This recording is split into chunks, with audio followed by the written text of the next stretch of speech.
안녕하세요. 1학년 학생 여러분. 오늘은 조선시대 두 번째 시간으로 조선시대 과거제도와 중앙집권체제의 강화 파트를 배워보도록 하겠습니다. 우리는 지난 시간에 조선의 건국과정과 그리고 조선 전기 때 왕의 5명, 태조, 태종, 세종, 세조, 성종까지 이 5명의 왕들의 업적을 살펴보면서 신하와 왕권 사이에 그 권력을 다투고 이런 제도를 변화하는 모습을 한번 살펴봤는데요. 오늘은 그 내용을 조금은 구체적으로 봐서 그러면은 조선시대는 관료제 사회, 즉 관리들이 이제 자신의 능력에 따라서 시험에 통과돼서 관리가 돼서 나라를 운영하는 통치체제를 운영하는 주요 세력으로 나서게 되는데 그러한 관리들이 어떠한 방법으로 본인의 능력을 펼칠 수 있었는지 그러한 모습을 한번 살펴볼 거고요. 그리고 조선 전기 때 통치체제들이 구체적으로 어떻게 만들어졌는지 그 내용에 대해서 살펴보도록 하겠습니다. 자, 먼저 관리 등용 제도에 대해서 한번 보도록 할게요. 여러분들이 조선시대 때 자신의 능력에 의해서 관리가 될 수 있는 방법은 과거, 천거제도, 음서제도 이렇게 크게 3가지 정도가 있었습니다. 근데 이것이 고려시대랑 가장 달라진 점은 무엇이냐면 고려시대는 5품 이상 관리의 자제들에게는 과거 시험을 보지 않고도 음서제도라는 것을 통해서 관리가 될 수 있는 기회를 주어졌다는 걸 볼 수 있었습니다. 그래서 이 관리 등용 제도에서 과거 시험이라는 것은 본인의 신분보다는 능력이 더 중시되는 사회였음에도 불구하고 이러한 제도가 만들어졌음에도 고려시대 때는 자신의 신분에 의해서 관리가 충분히 될 수 있는 사회, 즉 이런 그 신분제적 사회가 귀족적 성격이 아직도 남아있었다라는 것이 가장 큰 특징이었는데 이 조선시대 과거제도 관리 등용 제도 같은 경우에는 먼저 이 음서제도라는 게 굉장히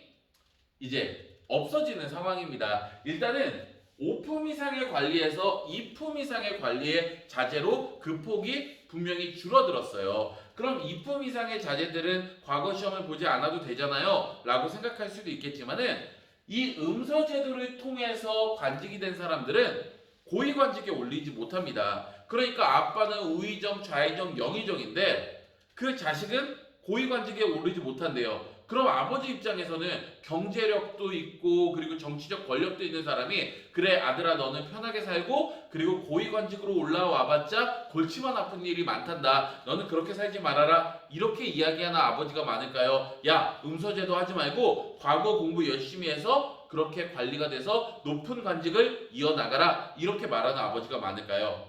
당연히 후자가 많겠죠. 그래서 이 음서제도는 사실상 거의 시행되지 않는다라고 생각을 해도 좋을 것 같고요. 그리고 이 천거제도도 추천으로 관리를 뽑는 제도였는데 대표적으로 조광조가 만든 현량과라는 제도가 있었습니다. 어진 사람과 그 좋은 사람을 뽑는다라는 뜻이에요. 이거는 과거 시험이라는 게 결국에는 논술 시험이잖아요. 글로 쓰는 시험이다 보니까 그 채점하는 사람이 누구냐에 따라서 그 글이 좋고 나쁨, 즉 당락을 좌우하는 거예요. 그래서 그 권력을 잡은 사람들이 자신의 후학, 그러니까 자신과 같은 서원을 나온 사람, 자신과 같은 가문의 사람, 자신과 같은 고향의 사람들만 이렇게 뽑다 보니까 야 이러면 훌륭한 사람들이 과거 시험을 아무리 잘해도 잘 봐도 관리가 되지 못하잖아 라고 하면서 추천하는 제도를 잠시 만들기도 했었습니다. 어쨌든 이러한 천거랑 음서제도가 있었지만 조선시대 관리가 되는 가장 일반적인 방법은 과거 시험을 통과하는 거예요. 그만큼 이제는 신분제 사회라기보다는 이렇게 능력제 사회로 바뀌었다라는 것이 가장 큰 특징입니다. 자 그러면 이러한 과거 시험을 봤을 때 과거 시험은 크게 3가지 종류가 있어요. 첫 번째는 우리가 흔히 알고 있는 문과, 이 과거의 유교 경전을 통해서 볼 수 있는 문과 시험이 있고요. 그 다음에는 무과 시험, 그리고 잡과 시험 이렇게 3가지 종류가 있었습니다.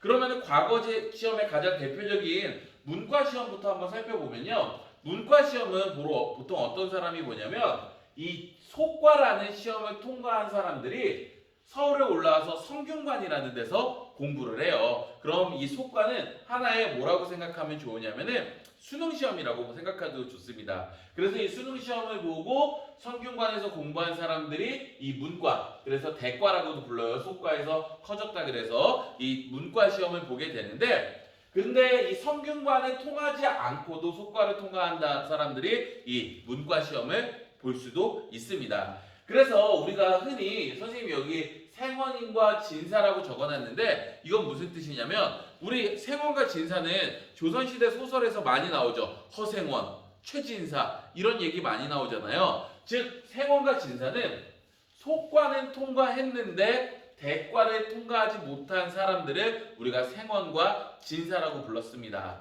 자, 그럼 이 사람들이 이제 성균관을 통과해서 문과 시험을 볼 때는 크게 세 단계 시험이 있었어요. 그래서 초시, 복시, 전시 이 세 단계 시험을 통과해야 최종적으로 문과 과거에 이제 급제를 했다라고, 합격을 했다라고 이야기를 할 수 있습니다. 그래서 먼저 초시를 통과한 사람들은 복시를 보게 되는데, 초시는 1차 시험이에요. 이렇게 걸러내고 지역별로, 그리고 복시에서 최종 33명을 뽑게 됩니다. 이 문과 시험 같은 경우에는 정기 시험이 3년에 한 번씩 치러졌어요. 물론 이제 자주 보는 특별 시험도 있었지만 우리가 정기 시험만 본다라고 하면은 3년에 한 번씩 시험을 보는데 33명만 합격을 한다.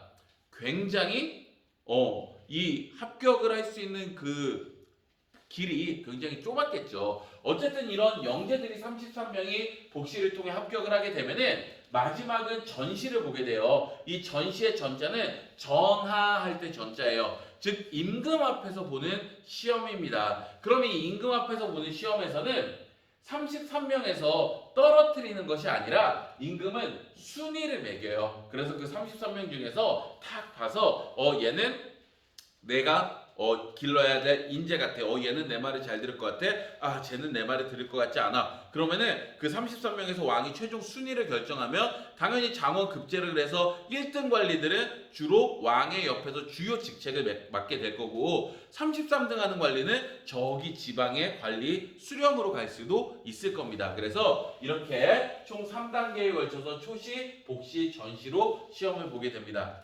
문과도 시험 양식은 똑같아요. 초시, 복시, 전시 3번을 보게 되고, 문과는 28명만 뽑게 됩니다. 여러분이 흔히 알고 있는 문과의 대표적인 통과한 사람 누굽니까? 이순신 장군 있잖아요. 그 이순신 장군이 전국 28등 안에 들었던 거야. 그러니까 얼마나 이런 무예가 깊었겠습니까? 하지만 이런 것도 우리가 잘 알아야 될 거는, 그래서 이순신 장군이 그 28명에 통과하는 게 굉장히 쉬운 길이 아니었겠죠. 그래서 어렸을 때 한 16, 17세부터 30대 초반까지 10년 넘게 계속적으로 과거 시험에 응시를 합니다. 그러니까 이순신 장군도 계속 떨어지는 그런 경우도 있었다라고 해요. 자, 그러면은 문과, 무과와 함께 또 과거 시험 중에 뭐가 있었냐면 잡과라는 시험이 있었어요. 이 잡과는 주로 중인계층, 양반들이라기보다는 중인계층들이 많이 시험을 봤었고, 기술직이라고 생각을 하면 좋습니다. 그래서 역과, 통역과, 율과, 법을 만드는 사람, 의과, 의술, 그리고 음양과라고 하면 천문학을 연구하는 사람, 이러한 사람들이 보통 시험을 보고 기술직으로 이렇게 시험을 봤습니다.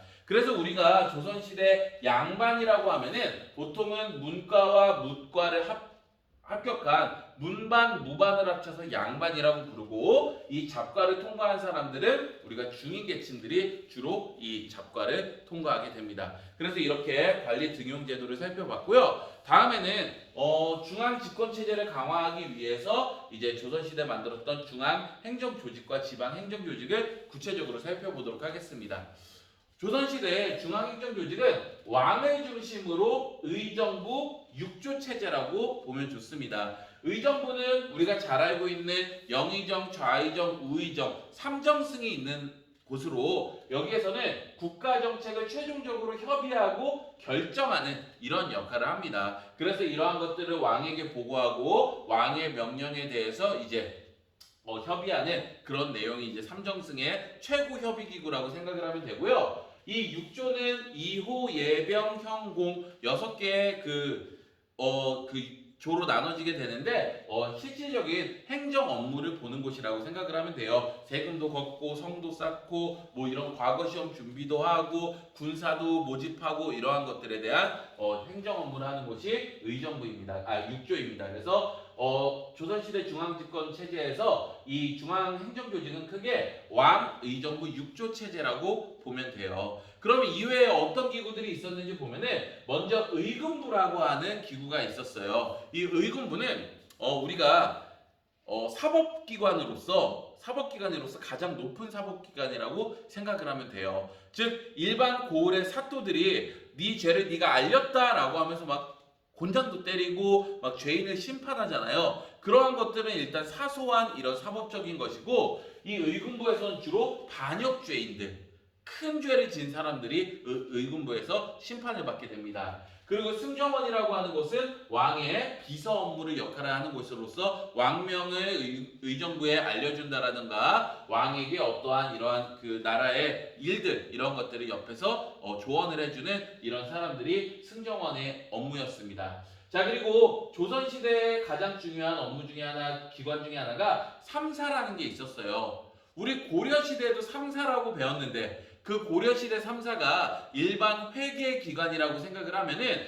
이 조선시대 3사는 이 왕에게 어떠한 조언을 해주거나 왕에게 이 세상 돌아가는 이야기를 옆에서 이야기해주는 이런 부서가 3사라고 생각을 하면 됩니다. 즉 의정부라는 기구가 왕을 견제한다라는 이유로 왕에게 거짓 보고를 하고 왕에게 세상이 돌아가는 모습을 다르게 알려줘요. 근데 이 3사에서 왕에게 직접적으로 어떻게 합니까? 이 의정부가 이야기하는 것이 잘못되었다. 비판도 하고 견제도 하고 실질적인 세상 돌아가는 이야기를 직접 왕에게 알려준다라고 생각을 하면 돼요. 그래서 사헌부, 사관원, 홍문관 이렇게 세 개가 있었고 그래서 3사라고 부릅니다. 특히 사헌부, 사관원 같은 경우에는 우리가 지금으로 치면은 국회에서 청문회를 하듯이 어떠한 관리가 등용이 됐을 때 그러한 것에 대해서 저 관리는 지방에 내가 내려가서 조사해 보니까 결코 그 관직으로 오르면 안 되는 인품을 갖고 있습니다. 이렇게 비판할 수 있는 반대할 수 있는 서경권 그리고 어떠한 법률에 대해서도 견제할 수 있는 이러한 서경권을 가지고 있었다라고 이야기를 하면 돼요. 생각을 하면 됩니다. 그래서 우리가 흔히 막 이렇게 사극 같은 거 보면은 전하가 임금이 이렇게 얘기하려고 어떤 명령을 그렇게 하라라고 했을 때 전하 아니되옵니다 막 이렇게 얘기하면서 임금에게 그러한 사실을 알려주는 이런 권한이 있었고요. 홍문관이라는 기구는 경영과 서연을 주로 담당했는데 경영과 서연이라는 게 그런 것이잖아요. 왕과 신하 간의 토론의 기관이잖아요. 그래서 그런 토론을 통해서 세상을 알려주는 이런 역할을 했었다라고 생각을 하면 됩니다. 그러니까 왕의 눈과 귀의 역할을 했다라고 생각을 하면 좋을 것 같아요. 그리고 춘추관이라는 곳은 나의 역사죠. 그래서 조선왕조 실록을 기록하는 기관, 성균관은 교육기관, 그리고 한성부라고 하는 곳이 있는데 이 한성부는 서울시청이라고 생각을 하면 돼요. 그래서 수도의 치안이랑 그 수도에 사는 사람들에게 세금을 걷는 등의 행정의 업무를 담당하는 곳이 이 한성부였습니다. 자, 그리고 지방에는 우리가 고려시대 지방행정조직은 5도 양계였어요. 그래서 5도는 일반 행정구역이었고 양계는 군사지역이었는데 조선시대에는 이러한 5도 양계, 일반 행정구역과 군사지역이 분리된 것이 아니라 그냥 우리가 지금 알고 있는 8도로 일반 행정구역으로 통합이 됩니다. 그리고 이 8도 아래 부, 목, 군, 현이라고 하는 우리가 지금 시, 군, 구 이렇게 부르는 것처럼 그 아래에 도시들이 있고 이 도시들의 가장 큰 특징은 조선시대에는 모든 군현의 관리를 국가에서 직접 파견합니다. 즉 어떤 군현에는 그 지역에서 오래 살았던 사람이 그냥 통례적으로 의례적으로 다스리는 것이 아니라 모든 군현에 과거 시험 통과한 사람들이 파견이 돼요. 그러면 이건 무슨 뜻이야? 왕의 이야기를 전국의 모든 사람들에게 똑같이 적용하겠다. 다른 예외 지역은 없겠다. 즉 왕, 중앙에게 권한을 집중할 수 있는 이런 권력 체제를 완성한 것이 조선시대라고 생각을 하면 좋습니다. 실제로 고려시대 때는 속현, 속군 이렇게 해서 관리가 파견되지 않는 지역도 있었어요. 그런 지역에서는 그 지역에 오래 살던 향리라고 하는 중류층 계층이 그 지역의 실세, 그런 행정이라든가 이런 사법이라든가 이런 것들을 담당하기도 했는데 이제는 그러한 것은 없고 중앙에서 모두 다 파견된다. 이러한 것이 조선의 특징이고, 그리고 향부곡소가 폐지되었다라고 하는 것은 또 역시 고려시대 때 특수행정구역으로 차별을 받던 지역을 모두 다 없앴다. 그래서 이 행정구역이 지방행정구역이 일원화되었다라고 이해를 하면 좋을 것 같습니다. 자, 그리고 군대로는 중앙군, 수도를 지키는 중앙군의 5위가 편성이 돼서 궁궐 및 한성 수비를 담당을 했고요. 지방군은 육군과 수군으로 이렇게 또 구분을 해서 운영을 했습니다. 그리고 이 지방을 다스리는 데 있어서 역원제라는 것을 했었는데, 역은 우리가 쉽게 얘기하면은 말을 갈아타는 뭐 이런 곳, 그리고 원은 이렇게 주막 이런 곳이라고 생각을 하면 돼요. 그래서 관리들이 지방으로 가다 말을 갈아타거나 쉴 수 있는 이런 곳을 국가에서 운영을 했다. 그래서 원으로 끝나는 도시들이 대표적으로 조치원, 장호원 이러한 곳들은 조선시대 교통의 요충지로서 이러한 역원제를 담당했던 도시고요. 봉수제라는 건 여러분 무슨 알고 있죠? 산에 봉수를 만들어 놓고 외적이 침입하거나 전쟁이나 급한 일이 있을 때 연기를 통해서 연락 체제를 구축을 했었던 거죠. 그래서 이렇게 전국을 이런 역원제과 봉수제를 통해서 하나의 또 시스템 안에 묶기 위해서 이러한 노력도 했습니다. 자, 그래서 오늘은 조선시대 관리 등용 방법 그리고 중앙 지방 행정 조직에 대해서 이렇게 배웠습니다. 자, 그러면은 오늘 수업 여러분 잘 복습하고 듣고요. 그리고 다음 시간에 또다시 만나도록 하겠습니다. 고생하셨습니다.